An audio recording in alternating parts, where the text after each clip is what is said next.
अलविदा जुमा यानी रमजान का वो आखिरी शुक्रवार। लेकिन 2026 में ना इसकी तारीख को लेकर एक कन्फ्यूजन सा है। कोई कह रहा है 13 मार्च तो कोई 20 मार्च। तो भाई आखिर सच क्या है? चलिए आज मिलकर इसी पहेली को सुलझाते हैं। हाँ, तो सवाल यही है, 2026 में अलविदा जुमा है कब? 13 मार्च या फिर 20 मार्च? अब ये तारीखों का चक्कर है क्या? और इसका जवाब पता है, उतना सीधा भी नहीं है जितना ये सवाल लगता है। तो चलिए इस कंफ्यूजन को समझने के लिए ना हमें इन दो अलग अलग शुक्रवारों की कहानी में थोड़ा गहरा उतरना होगा और ये भी देखना होगा कि आखिर ये सब शुरू कहां से हुआ। देखिए, इस पूरी कंफ्यूजन की जड़ जो है ना, वो एक ही चीज में है, इस्लामिक लूना कैलेंडर। ये हम लोगों के नॉर्मल कैलेंडर जैसा फिक्स नहीं होता। नहीं, ये तो पूरी तरह से चांद के दिखने पर चलता है। मतलब सब कुछ चांद पर डिपेंड करता है। और जब सब कुछ चांद के हाथ में है तो जाहिर है दो पॉसिबिलिटीज बनती हैं।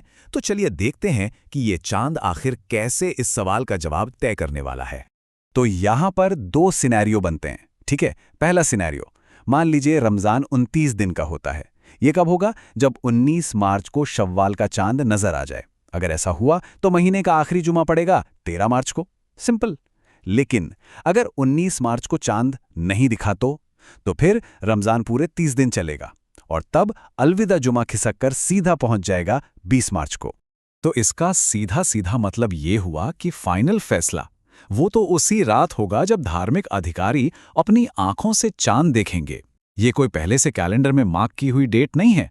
नहीं, ये तो पूरी तरह से कुदरत पर निर्भर करता है। अच्छा, तो तारीख वाला कंफ्यूजन तो अब क्लियर हो गया। तो अब आगे बढ़ते हैं और ये समझते हैं कि इस विदाई वाले शुक्रवार यानी अलविदा जुमा का असल मतलब क्या होता है, इसकी अहमियत क्या है। अलविदा जुमा को जुमात उल विदा भी कहा जाता है और इसका लिटरल मीनिंग है विदाई का शुक्रवार। मतलब जैसा नाम है वैसा ही काम। ये रमजान के पाक महीने का सबसे आखिरी जुमा होता है। पता है, ये दिन ना थोड़ी मिली जुली भावनाओं वाला होता है। एक तरफ तो रमजान का मुबारक महीना खत्म हो रहा है, उसकी उदासी होती है, लेकिन दूसरी तरफ ईद के आने की खुशी, वो उम्मीद और अल्लाह का शुक्र अदा करने का जज्बा भी होता है। तो ये दिन सिर्फ कैलेंडर की एक तारीख नहीं है, बिल्कुल नहीं। ये गहरी आस्था और इबादत का दिन है।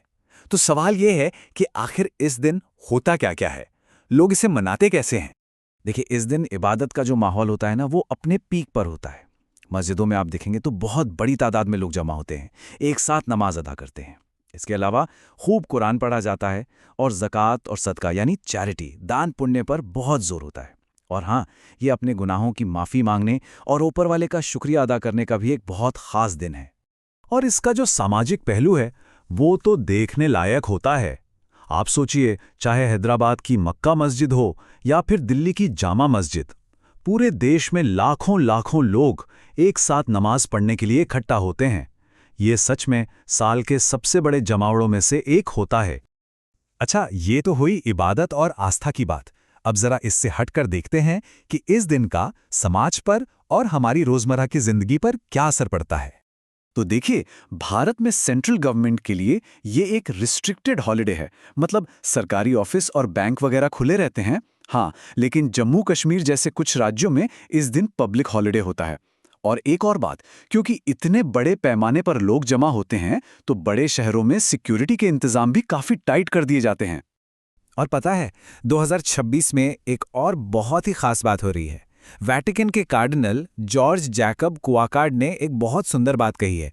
उन्होंने कहा, इस साल कैलेंडर का एक ऐसा कमाल का संयोग बना है कि ईसाई भी लेंट के पवित्र मौसम में मुस्लिमों के साथ उपवास कर रहे हैं। हम सब सचमुच एक ही नाव में सवार हैं। ये बात कितनी गहराई से दिखाती है कि कैसे अलग अलग धर्म भी आस्था की एक ही डोर से जुड़े हो सकते हैं। तो कुल मिला के देखें तो अलविदा जुमा क्या है? ये रमजान को एक इमोशनल फेयरवेल देने और ईद का वेलकम करने का दिन है।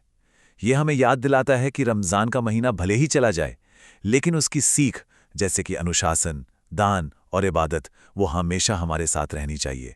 और आखिर में एक सवाल, जब अलग अलग धर्मों के इतने पाक दिन एक साथ आते हैं तो क्या ये हमें हमारी साझा इंसानियत के बारे में कुछ बहुत खास नहीं सिखाता?